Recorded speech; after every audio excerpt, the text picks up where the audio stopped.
In this video, we are going to talk about layering colored pencils and the techniques that we need to be able to do that. There are multiple techniques that we can use to blend colored pencils. You've heard about some of these already as far as a tint and a shade. Remember, a tint is whenever we add white to a color, and shade is whenever we add black to a color. As you're going to need to do this for one of your assignments, I want to demonstrate what that looks like. To begin with, you'll need a white colored pencil. Up here on the tint side, we're actually going to take our white colored pencil and we're going to fill in the section with white. Remember, I've picked a singular direction and I'm moving my lines vertically up and down through that section. You can't see the white, but it is a good idea to get in the habit of, when creating a tint, to lay white down first. That's why for this exercise, we are laying white down inside of this white square. Just vertical lines up and down, filling in that space.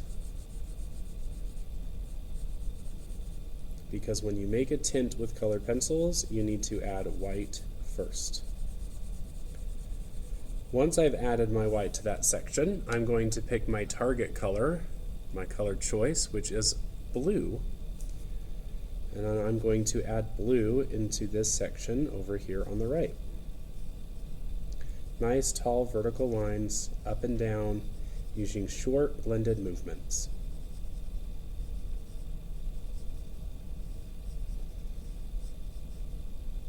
Notice taking my time, not rushing through this, making sure not to have balding or inconsistencies within this square.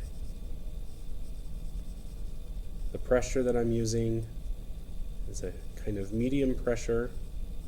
I'm not choked up on my pencil. You'll also notice my palm is planted so that it does not move, and I'm using my fingers to wiggle that pencil up and down to color in this section. That was one layer, and you can always add a second layer if you want to get the color more saturated and fill up any more inconsistencies. Notice still staying within my lines, taking care not to color outside of them. So to create my tint, taking the white and adding it to the middle, taking care again not to go outside the lines. It's good to practice the techniques that you're going to need. Up and down vertical movements, adding in that white.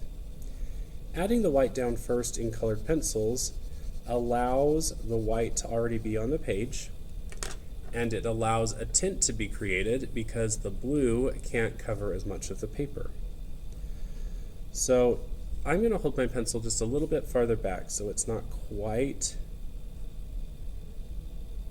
as much pressure. You can notice that already the color is just a little bit lighter, and we are creating a tint.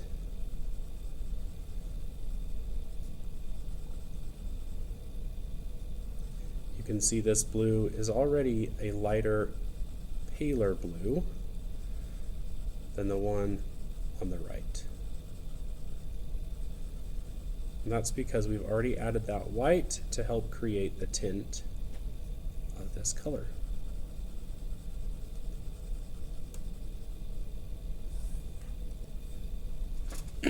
You can see that difference. When we create a shade, we need to use black. But with a shade, we're not going to start with black. We're going to start with the target color. So I'm going to pick up my red here. The choice that I made was red. So you can see me adding this color in, using nice tall vertical lines, up and down blending movements, short wiggles, wiggle up and wiggle down.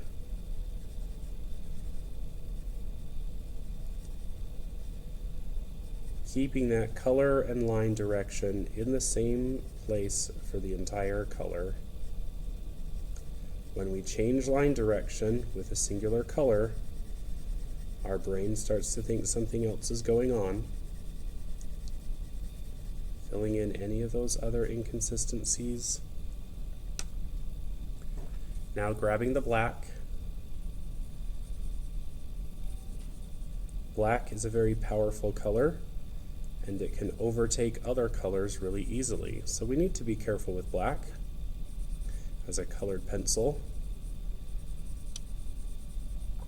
Again, those same tall, vertical, up and down movements, not going outside of the lines, taking my time to avoid inconsistency and avoid balding. Tall, vertical, tall, vertical.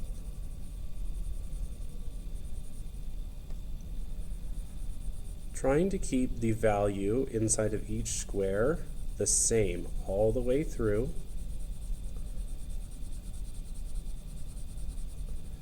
Filling in that black section. Now for a shade, always start with the target color, which is red. So I'm going to go in here, do the same thing, nice tall vertical wiggles up and down. My palm planted so that it is not moving across the page. This can help keep your inconsistencies to a minimum and also help avoid balding. I get one layer in, and then I'm going to go back over. Now when I create a shade, I need to be careful,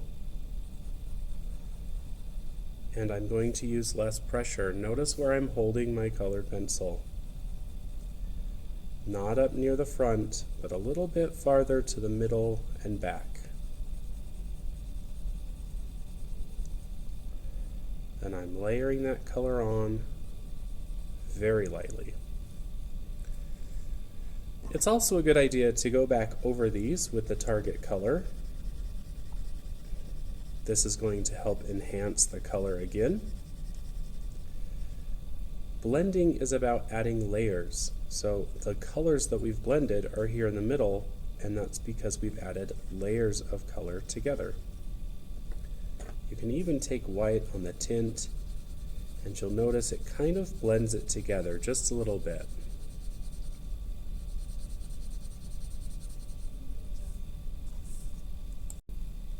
Sometimes we want to create our own color that we might not have in our colored pencils. To demonstrate this, I'm going to put a primary color and a secondary color to make a yellow-green. Following those same movements, tall vertical lines,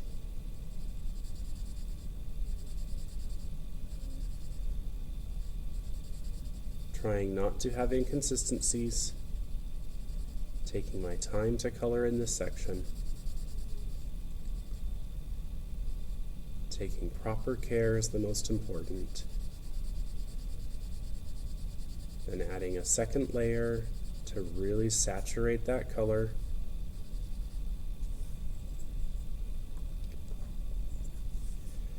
Now the secondary color is green. My primary color was yellow. So adding in these tall vertical lines again, avoiding inconsistency and avoiding balding.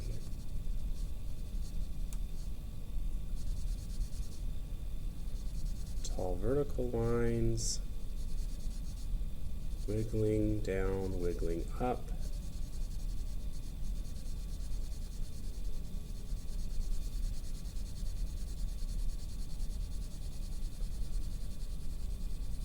If you do color outside, just grab an eraser and lightly erase the section. It happens. But if you're going lightly, it should erase fairly easily. Now, I always start with the lightest color first, which is the same reason on tint and shade we started with white and then started with the target color, because they are the lighter values. So here the lighter value is yellow, so I'm going to start with yellow and fill that in, nice tall vertical lines.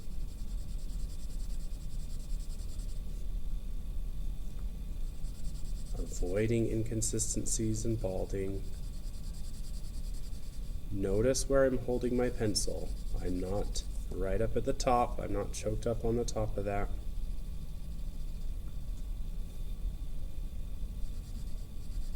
Instead, I'm kind of in the middle, layering even that primary color to get a solid, nice base.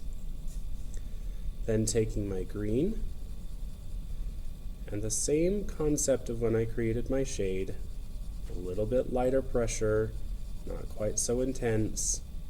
I'm going to layer this on top of the yellow. This makes it look like the green and the yellow are blending together, and our brain connects it as a tertiary yellow-green. Avoiding inconsistencies, finding areas that I need to lightly go back over.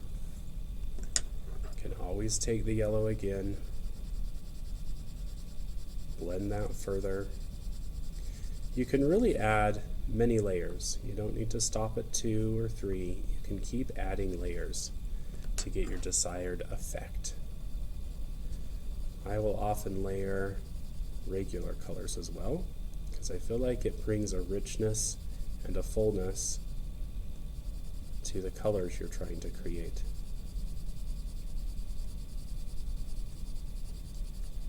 So there you can see that by taking this yellow and this green, we've actually created our own version of yellow-green by creating a tertiary color.